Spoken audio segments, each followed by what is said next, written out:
In the spirit of Halloween, paranormal or not, what is the scariest, creepiest or most unsettling experience of your life? I was somewhere between 10 and 13, I was on a trip to Italy. My parents weren't there, it was a camp organized by a travel bureau with a bunch of other kids and adults. We were in the southern part of the country, and the group supervisors warned that there is a mafia presence in the region. I didn't think much of it. One day my friends from the group told me they walked on foot to some place that had supposedly Roman ruins. I wanted to see them, too, so they gave me directions as best as they could and I remembered them as best as I could. So the next day I went, completely alone, on a quest to find the Roman ruins myself. I believe I was told to follow a particular long, straight road. It went on, and I must have walked a very long distance, and I eventually decided to give up and go back. At least I didn't get lost as I was following a straight road, but it was dark way before I got back to the camp, and as I was walking back on foot, alongside a poorly lit road, while in a foreign country, not speaking the language, being a kid, and a girl, alone, in some middle of nowhere town that may or may not have had mafia in it, my imagination focused on every single horrible thing that could be happening to me anytime now. It was the longest fucking walk I ever took. Not sure if I call this scary or creepy, but it's pretty strange. 10 years ago my best friend died. You know when you're so cinched that you think about the person the second before the person rings on the phone? We were really good friends and we used to get high and just talk through the night. Anyways, one day I wake up with a shock at 7 AM. I thought I had overslept, but when I had a look at the clock it was 7:12 AM, 2 hours before when I'd usually go up. Naturally I went back to bed. I had a strange dream where I was having the most perfect sex ever with a girl I'd met online. I wasn't really horny in the dream, the only thing that really mattered was that I wanted to tell my friend what great sex I've had with this girl. My friend and I like to exchange stories where we tell the other about some cool thing we done, like having sex with a hot girl or whatever. I wake up around 9 AM and I almost panic because I feel pressed stuck against the mattress. It feels like a heavy weight is pressing me down. It's really strange, but I get up and my day begins. The day passes and later in the evening I find out that my best friend was run over by a truck on his way to work. He got hit a bit after 7 and died around 9 in the hospital. 2012, I lived in a threeplex in Redondo Beach, California. I slept on ground floor with my window always open. Living by the beach, you know the homes are mere feet from each other. Anyhow, during one February night my next door neighbors, mom/daughter, were brutally murdered by the daughter's boyfriend. Their window and to where it happened took place less than 15 yards from where I slept with my window wide open. The killer, upon doing it, used a knife, left the home and stopped right outside my window. Assuming he was listening to hear if I was awake. The reason I know this is he was covered in blood and the trail stopped outside my room. The next day when the police were interviewing they showed me this. I saw the carnage, I experienced real fear. You can't explain it unless you've been there. Needless to say, I've since bought a gun, and it sits fully loaded next to my bed for safety. The most unsettling experience for me was biting into a chocolate chip cookie and it turning out to be oatmeal raisin. Still have nightmares. The most unsettling incident in my life, well, one of them, would be during family dinner when I was about 8 years old. My mum suddenly came out with "It took me months to get your father's bloodstains out of the wall."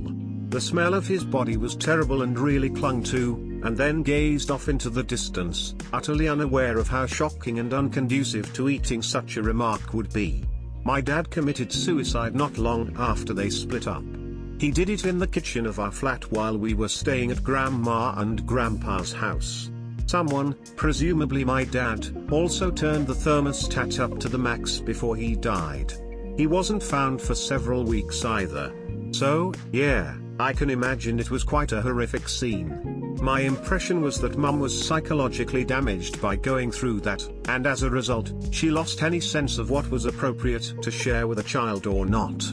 Sometimes I do wonder if he was murdered and that's why the thermostat was cranked to the max, and also no one bothered to check on a man who was known to be suicidal and alone in a house, not going to work and failing to show up for his psych appointments, for 3 weeks. At the least, it was neglectful. Sometimes it's hard hugging my mum, when I have suspicions that she had a greater role in my dad's death than she will ever admit to. I know how clever and scheming she can be. But I will never know for sure, and I know how hurtful and angry I get when someone else thinks they know that I'm guilty of something and I know I'm innocent. So I try to keep it buried. When I was 16 I was sound asleep in my bed until I suddenly woke up completely alert. Not tired, not groggy, nothing. It was 3 a.m., and I just sat up and had this strange cold chilling sensation in my chest. I had this stylized letter that corresponds to the beginning character of my last name. It was hung on nails in the wall. I just kinda stared at it. Then not 5 seconds later, in front of me, it flew outward and broke on the ground. I freaked out and bailed. The weirdest thing was, I expected that to happen. I can't explain it. It happened and I panicked, but in the moments prior I knew I had woken up for a reason and something strange was about to happen. When I fixed my eyes on the letter I just had this feeling. After my father's 3rd brain surgery I moved back in with him. I found a 2BR apartment for us easy enough. We didn't even have to pay a deposit. The man that lived there passed away later I found out in the apartment, and his daughter didn't want to deal with all his stuff, so she left it with us. Later on I found out the complex used to be for assisted living. A few people died there. After a couple months I started to feel like someone was standing in the corner of the small hall that connected our rooms. I felt like I was being watched, but it was never menacing. I was in the kitchen one day making lunch when I see my dad's elbow, so I thought, jutting out from behind the wall that separates the kitchen from the dining area. I was confused because I didn't hear him make a sound. "What are you doing?" I said as I went around the corner. No one was there. I turned my head to look down the hall at my father's door. There he was, just standing there, not my father. It was like seeing just the impression of a person, a smoke-filled outline. He seemed to be smiling. I couldn't look away, then he just seemed to dissipate into the air. I was shocked to say the least. We have since moved to a different apartment, same complex. The people that live in that apartment now had the church from across the street come and bless all the rooms. I know they experienced something but they don't talk about it. I did inherit something from this man and his stuff, an old Ouija board. I have not used it yet. Just a weird thing that happened a few years ago that I still think about from time to time. My GF and I went to a museum. It has mostly natural history with some cultural, world history stuff and a very small art section. We ventured into the art section to look around, and after a few minutes she says to me, "Oh my god, look at this." So I walk over to see a painting of her on the wall. It's like a photograph. It was painted in 1802 Prussia. We're in our late 20s. I can't even express to you how identical this image was to her. We were both in awe.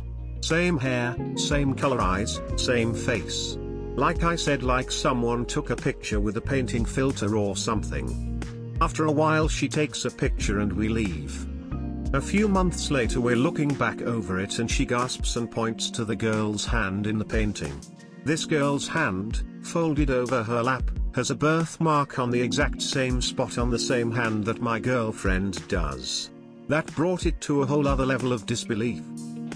When I was in my early teens, my parents had a friend who raced stock cars every Sunday night at Lakeside Racetrack. My stepdad worked in the pit, so my mom, brother and I were always sitting in the stands, in the same seat, in the front row, each week. One time, my brother wanted to sit higher up, so we moved. My brother was small, so when other spectators arrived my brother couldn't see, so we attempted to move back to our usual spot. It was already taken, so we sat in the second row, directly behind where we usually sat. During the race, a collision occurred that sent one car up on the chain link fence between the track and the stands. The car was heading toward us, hit a post and crashed into the stands directly in front of us. The stands were made of wood. As the explosion of wood, metal and dirt occurred, I remember watching it come flying at me in slow motion. Everything in that moment was moving slowly. I ducked down to the left of me and tried to cover myself. When everything settled, I sat back up and looked down at my leg. There was a large red spot on my bare skin, and in a panic I tried to brush it away. It was a piece of paint from the car. I then looked up to see the car partially on its side laying in the walkway of the stands. I could see my terrified stepdad running up to the scene, along with most of the other pit crews. I turned to find my mom and brother safely huddled together. We were covered in splinters and dirt, but we were uninjured. The next image I recall was the one that left me with nightmares for months. I looked down at the bench where we always sat. The people who took our spots were dangling from the floor of the stands. The bench they were sitting on had collapsed from the impact of the car when the car hit the wooden wall that separated the stands from the track. The debris had punctured them. One of the women died when a 2x4 punctured her chest. The next day we found out that young woman was an assistant to our landlord. The one night we chose to sit somewhere else.